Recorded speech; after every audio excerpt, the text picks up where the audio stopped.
ಎಲ್ರಿಗೂ ನಮಸ್ಕಾರ. ಈ ಮಳೆಗೆ ಖಾರವಾಗಿ ಏನಾದ್ರು ತಿನ್ನಬೇಕು ಅನ್ನಿಸ್ದಾಗ ಈ ರೀತಿ ಸಿಂಪಲ್ ಆಗಿರೋ ಚಿಲ್ಲಿ ಚಿಕನ್ನ ಟ್ರೈ ಮಾಡಿ ನೋಡಿ.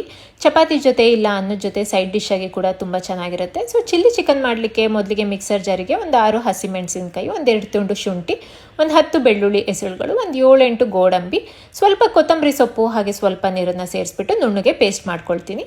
ಈಗ ಒಂದು ಪಾತ್ರೆಗೆ 2 ಚಮಚ ಎಣ್ಣೆ ಹಾಕೊಳ್ತಾ ಇದ್ದೀನಿ. ಎಣ್ಣೆ ಬಿಸಿ ಆದ ನಂತರ ಅರ್ಧ ಚಮಚ ಸೋಂಪಿನ ಕಾಳು ಹಾಗೆ 2 ಕಟ್ ಮಾಡ್ಕೊಂಡಿರೋ ಈರುಳ್ಳಿ ಹಾಕಿ ಈರುಳ್ಳಿ ಲೈಟ್ ಗೋಲ್ಡನ್ ಬ್ರೌನ್ ಕಲರ್ ಆಗೋವರೆಗೂ ಫ್ರೈ ಮಾಡ್ಕೊಳ್ತೀನಿ. ನಂತರ ಅರ್ಧ ಕೆಜಿಯಷ್ಟು ಕ್ಲೀನ್ ಮಾಡಿ ಇಟ್ಕೊಂಡಿರೋ ಚಿಕನ್ನ ಹಾಕೊಳ್ತಾ ಇದ್ದೀನಿ. ಹಾಗೆ ರುಚಿಗೆ ಉಪ್ಪನ್ನ ಹಾಕೊಂಡ್ಬಿಟ್ಟು ಹೈ ಫ್ಲೇಮಲ್ಲೇ ಚಿಕನ್ನ ಒಂದು 4ರಿಂದ 5 ನಿಮಿಷ ಎಣ್ಣೆಲ್ಲೇ ಚೆನ್ನಾಗಿ ಬಾಡಿಸ್ಕೊಳ್ತೀನಿ. ಇದೆಲ್ಲ ಚೆನ್ನಾಗಿ ಬಾಡಿದ ನಂತರ ರುಬ್ಬಿಟ್ಕೊಂಡಿರೋ ಮಸಾಲನ ಹಾಕೊಳ್ತಾ ಇದ್ದೀನಿ.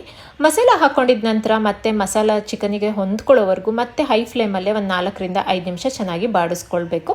ಇದೆಲ್ಲ ಮಿಕ್ಸ್ ಆಗಿದ ನಂತರ ಬಾಡಿದ ನಂತರ ಒಂದು 1/4 ಲೋಟ ನೀರನ್ನು ಸೇರಿಸ್ಕೊಳ್ತಾ ಇದ್ದೀನಿ. ನಾನು ಸ್ವಲ್ಪ ಗ್ರೇವಿ ಥರ ಮಾಡ್ಕೊಳ್ಳೋದ್ರಿಂದ ನೀರನ್ನು ಹಾಕೊಳ್ತಿದ್ದೀನಿ. ಡ್ರೈ ಬೇಕು ಅಂದರೆ ಮತ್ತೆ ನೀರನ್ನೇನು ಹಾಕೊಳ್ಳೋದು ಬೇಡ, ಅದೇ ನೀರಲ್ಲೇ ಬೆಂದ್ಕೊಳ್ಳುತ್ತೆ. ಮತ್ತೆ ಒಂದ್ಸರಿ ಎಲ್ಲದನ್ನು ಮಿಕ್ಸ್ ಮಾಡಿ ಒಂದು ಪ್ಲೇಟ್ನ ಮುಚ್ಚಿ ಒಂದು 4-5 ನಿಮಿಷ ಬೇಯಿಸ್ಕೊಳ್ತೀನಿ. ಚಿಕನ್ ಪೂರ್ತಿಯಾಗಿ ಬೇಯಿಸ್ಕೊಳ್ತೀನಿ. 4-5 ನಿಮಿಷ ಆದ ನಂತರ ಚಿಕನ್ ಬೆಂದಿದೆ. ಈಗ ಎಕ್ಸ್ಟ್ರಾ ಫ್ಲೇವರಿಗೋಸ್ಕರ ಮತ್ತೆ ಒಂದು ಪಾತ್ರೆಗೆ 1 ಚಮಚ ಎಣ್ಣೆ ಹಾಕೊಳ್ತಾ ಇದ್ದೀನಿ. ಎಣ್ಣೆ ಬಿಸಿ ಆದ ನಂತರ 1 ಕಟ್ ಮಾಡ್ಕೊಂಡಿರೋ ಕ್ಯಾಪ್ಸಿಕಮ್ಮು ಹಾಗೆ 1 ಕಟ್ ಮಾಡ್ಕೊಂಡಿರೋ ಈರುಳ್ಳಿ ಹಾಕಿ ಚೆನ್ನಾಗಿ ಫ್ರೈ ಮಾಡ್ಕೊಳ್ತೀನಿ. ನಂತರ 4 ಕಟ್ ಮಾಡ್ಕೊಂಡಿರೋ ಹಸಿಮೆಣಸಿನಕಾಯಿ, ಸ್ವಲ್ಪ ಕರಿಬೇವನ್ನು ಹಾಕಿಬಿಟ್ಟು ಬಾಡಿಸ್ಕೊಂಡು ಬೆಂದಿರೋ ಅಂಥ ಚಿಕನ್ಗೆ ಹಾಕಿ ಎಲ್ಲ ಮಿಕ್ಸ್ ಮಾಡಿ ಒಂದು 2 ನಿಮಿಷ ಬಿಸಿ ಮಾಡಿದರೆ ಟೇಸ್ಟಿಯಾಗಿರೋ ಹಾಗೆ ಸ್ಪೈಸಿಯಾಗಿರೋ ಚಿಲ್ಲಿ ಚಿಕನ್ ರೆಡಿಯಾಗಿದೆ. Thank you for watching.